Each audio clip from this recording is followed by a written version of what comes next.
चला तर आज बनवूया पोह्यांवरती रस्सा।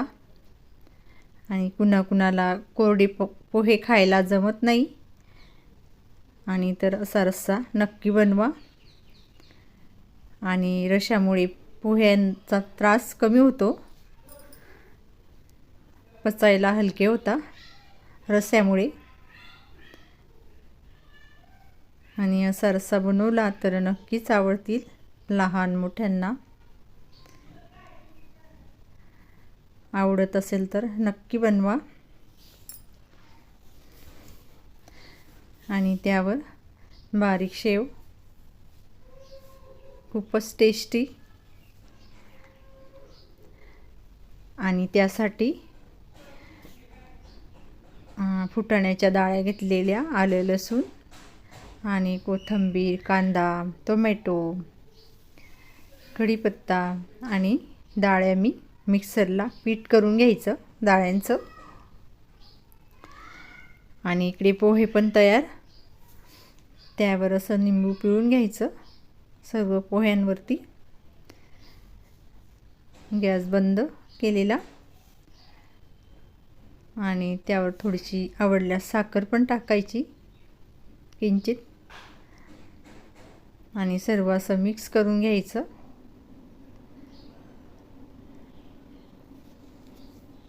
आणि त्यावरती जाणार कोथिंबीर,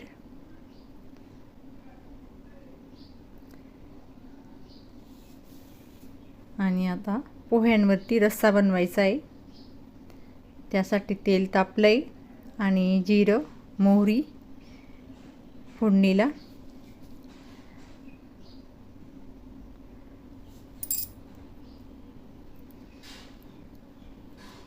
आणि त्यामध्ये थोडासा हिंग टाकायचा,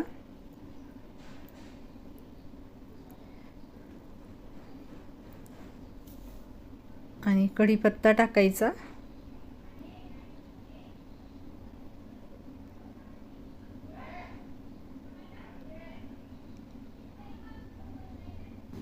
आणि एक छोटा कांदा बारीक कट करून घ्यायचा।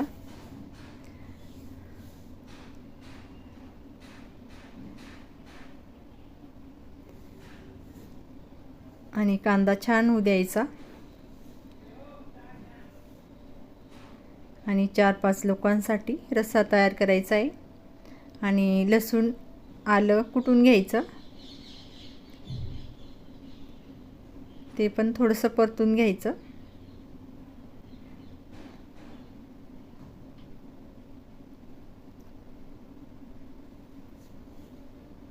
एक छोटा टोमॅटो टाकलेला,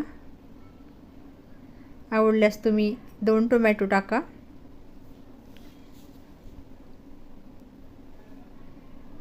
आणि टोमॅटो थोडेसे होऊ द्यायचे।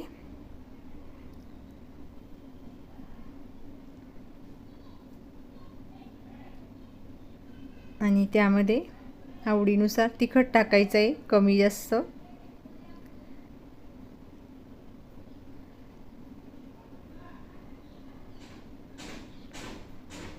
थोडीशी हळद,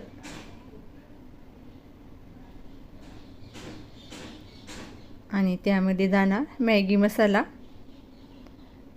आणि तुम्हाला जर कुठलाही आवडत असेल मसाला तो टाका। आणि मॅगी मसाल्यामुळे रस्सा खूप छान टेस्टी लागतो, चटपटी। आणि त्यामध्ये कोथिंबीर आणि सर्व मसाला छान असं परतून घ्यायचा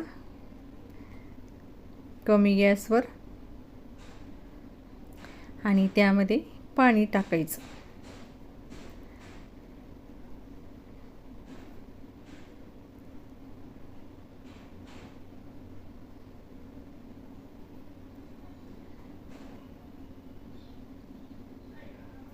आणि 2 ग्लास पाणी,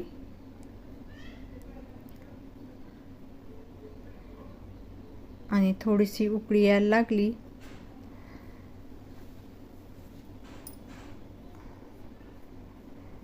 त्यामध्ये डाळ्यांचं पीठ टाकायचं आहे।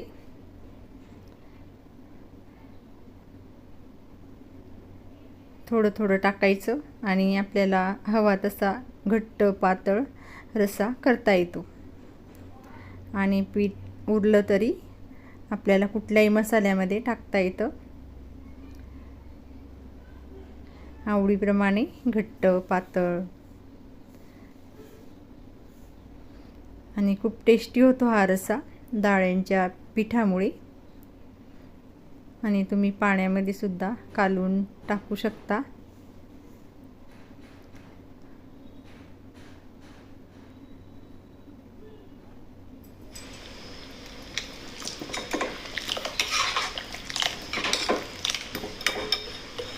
घट्ट झाल्यास थोडंसं पाणी टाकायचं आणि पातळ झाल्यास थोडंसं डाळ्यांचं पीठ टाकायचं आणि चवीनुसार मीठ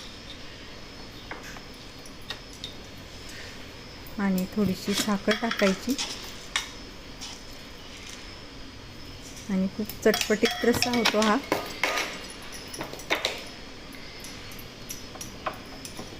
आणि याला अशी एक दणदणीत उकळी काढून घ्यायची.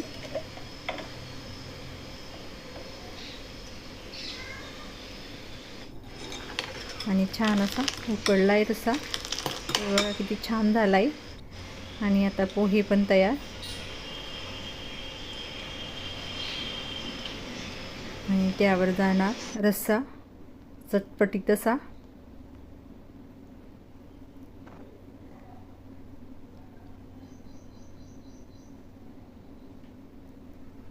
आणि त्यावर बारीक शेव.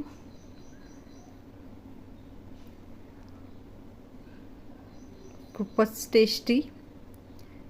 नक्की बनवा. लाईक करा, शेअर करा, सबस्क्राईब करा. थँक्यू.